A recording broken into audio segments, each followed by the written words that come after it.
Good afternoon. I decided to come on today and show you how to make a favorite snack of ours. It's really simple, it's really quick. Don't take a lot of ingredients. Most people probably have these ingredients in their kitchen, so stick around with me and I'll show you how to make these no-bake cookies. I'm glad to be back. 6 weeks post-op from my second knee replacement and everything went well. I'm doing really good. So I'm glad to be back and to be able to get more videos on for you. Okay, so first thing we need to do is we need a half cup of butter, which is a whole stick. Let me get my burner on here.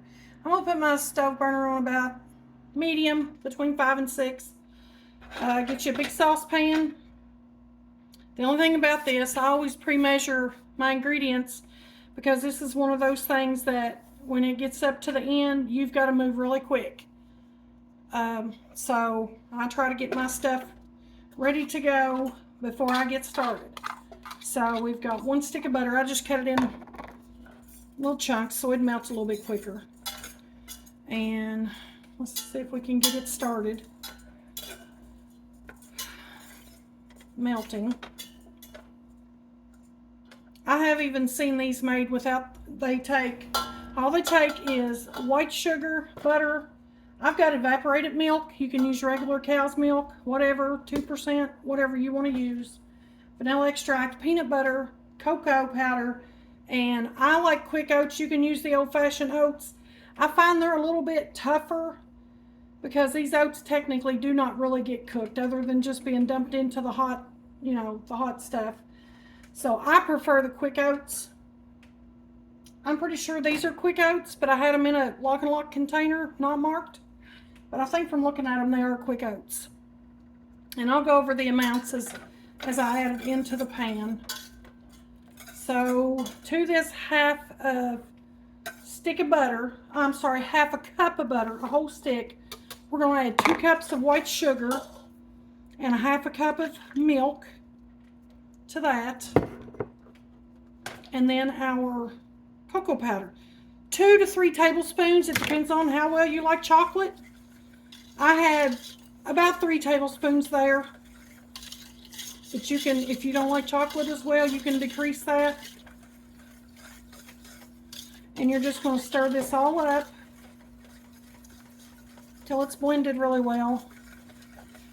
I really probably should have sifted that cocoa powder. Something about this last cocoa powder I bought has some clumps in it.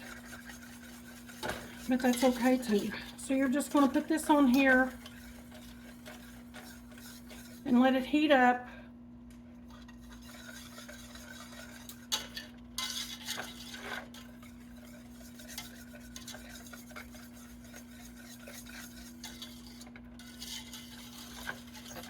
Just kind of stir it around. You don't want to let it scorch. You don't want to put it on and just walk off and leave it.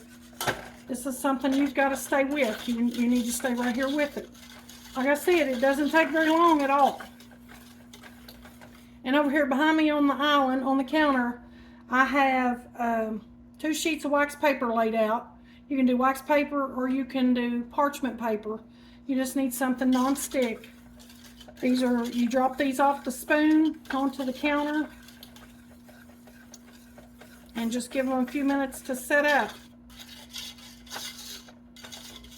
And I will tell you this, sometimes the weather can affect these. There's an art to making these cookies. Some people say they just cannot make them. They just can't get them to set up. And I'm going to tell you, there's been times when I've had them where they wouldn't set up. And there's been times where they've been too dry. They've just crumbled and fell apart. But this recipe that I have here is a pretty good one. It's pretty accurate. My mom, when she made these, it was pretty amazing to watch her because, like I said, you have to sit here with it all the time. You have to have exact measurements. Everything's got to be just right to get them to turn out. And you have to cook it for a specific amount of time. I try not to go over or under. I try to get it right on the nose. And she would put them on and She would cook them and put everything in, and she'd turn around to drop them on the paper on the counter, and she'd say, oh, I don't know, I think that needs a little bit more oats, or I think that needs a little bit more peanut butter, or I think that needs to cook a little bit longer. And she'd turn around back to the stove and she would do whatever. And I think hers turned out every time, just perfect. So she just had that magic touch, I guess, to make the no-bake cookies. But as you get it all stirred up and mixed together and your butter gets melted, it'll all blend together. Your sugar will mix in. Let me tell you, this stuff right here tastes pretty good. I think that would probably make an excellent cup of hot chocolate. I don't know about all the butter, but I think it would. Mix that with some milk. Probably be really good. But anyway, you're gonna keep this stirred, and you're gonna wait till it comes to a full boil. A full boil is when you cannot stir it back down. Like if it starts bubbling and you stir it and it quits bubbling where you're stirring, you know, it stops. And then, you know, it takes it a minute to start back up. That's not a full boil. A full rolling boil is going to be when it boils really hard and you can stir it and it just keeps boiling as you stir. That's where you want to get it to. You can still see some little dark spots of cocoa powder in there, but that'll be okay too. It don't make them taste bad, I can tell you that. Okay, I'm going to let it set for a minute and get warm. I'm starting to see some bubbles coming up in it. I don't know if you can see it or not. I can't move my camera over because I've got you positioned on my tripod. I'm having issues with it. And I've got you propped up with my big bottle of vanilla extract, so I can't move the camera. Okay, so I don't know if you can probably see the bubbles that are coming up in it. Here. It's starting to bubble.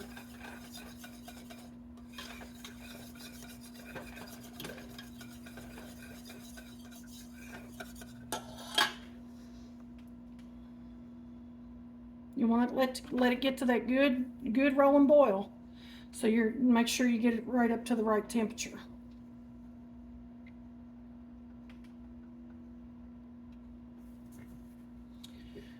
I'm going to stand up for this part because I've got to be able to move pretty quick.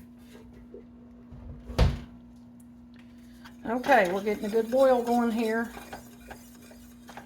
Okay, I'm going to call that a good rolling boil because it will not stir back down.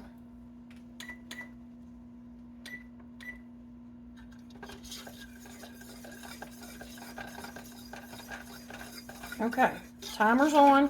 You're going to boil this for 1 minute.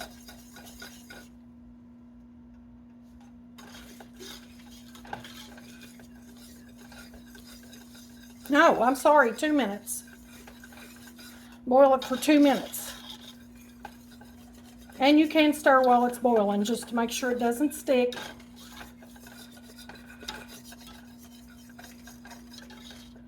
Kind of keep your sides scraped down so there's no grainy sugar up on the sides. I'll have to reset my timer when my minute's up and go for another minute. See how good and hard that's boiling? You want to keep it at that. You want to keep it boiling at that.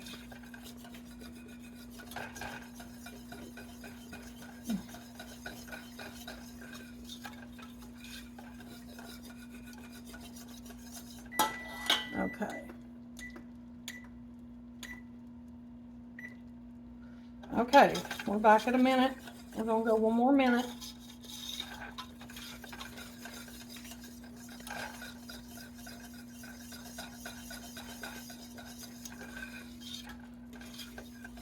Now, how many oats you add is really important because if you get too many, they're just going to crumble apart. So I've got 2 cups measured out here and I still have them out.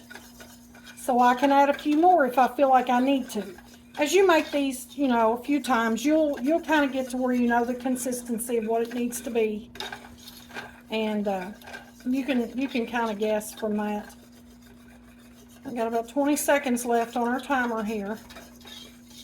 Like I said, just keep it stirred good.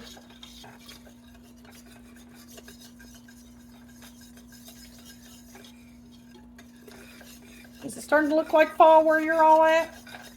I was out yesterday to the grocery store and I had to run out this morning to the dollar store. Okay, we're ready. I'll finish this story with you in a minute. Now you're going to pull it off of the heat and you're going to add in a half to 1 teaspoon of vanilla extract. Stir that around. And then I'm going to get rid of my whisk and try to get me out of a spoon to stir this with. You're going to add in 1 cup of peanut butter. Be careful with this because you splash that on you, it's really, really hot. Don't you just love these Pampered Chef measuring cups? Okay, you're going to stir this around. Oh, that's melted pretty good. Get rid of my whisk too soon. I should have kept it for the peanut butter. That's all right, I'll get it stirred in. Now, like I said, some people make these without the cocoa powder and they're just peanut butter flavored. And that's okay too. I don't know if I've ever had just a peanut butter flavored one. But you're going to stir in your peanut butter, get it mixed in good.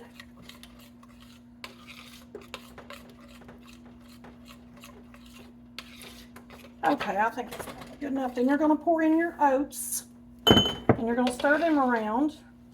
Like I said, here's where you can decide on the consistency of your cookies. I think 2 cups in this case is going to be plenty. I'll stir them up a little better and see, but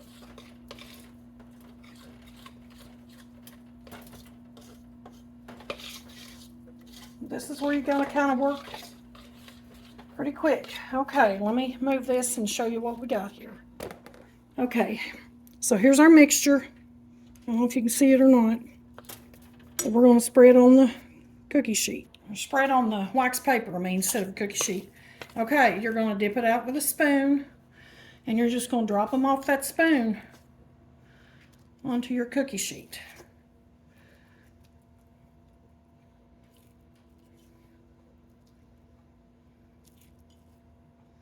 However big you want them to be. You can spread them out a little, or you can leave them in a mound. They'll spread out a little bit just from the heat. They will. Just dip them up. And you got to dip kind of quick because if they're going to set up, they're going to start setting up pretty quick. Mine are starting to because I had to take time to move my camera.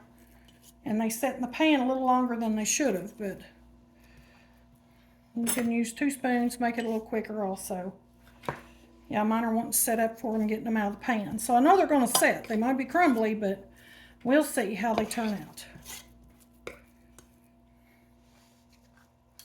Just drop them off of your spoon.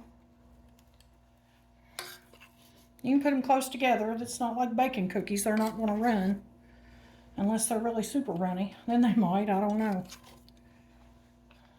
Just drop them off. And these are a really popular cookie here in our area in Kentucky. I don't know about everywhere else.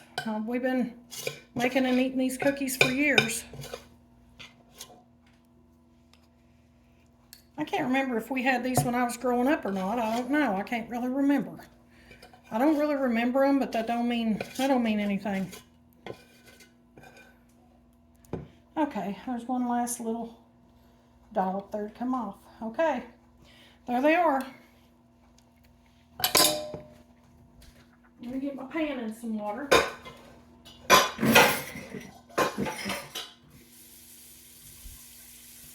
Alrighty, and there we have. See, they're already starting to set. Yeah, they're good. The little pieces, the little crumbs, that's what the cook gets to sample. So, here are our no-bake cookies.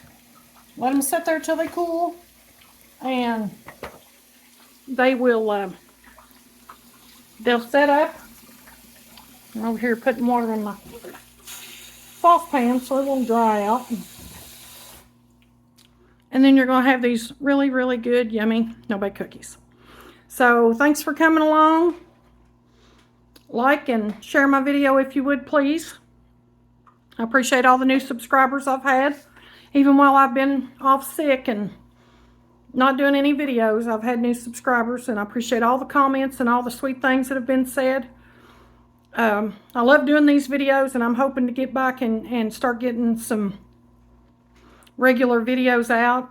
Mostly cooking videos, probably. That seems to be what everybody likes. And everybody likes Southern cooking, so I'm gonna try to keep putting some stuff out, and I hope you'll tell your friends, tell your family, but give these a try. Come back in the comments and let me know if you tried them or if you've had them. If you've got a different variation, let me know. But I thank you again for coming, and come back and visit with us anytime. God bless.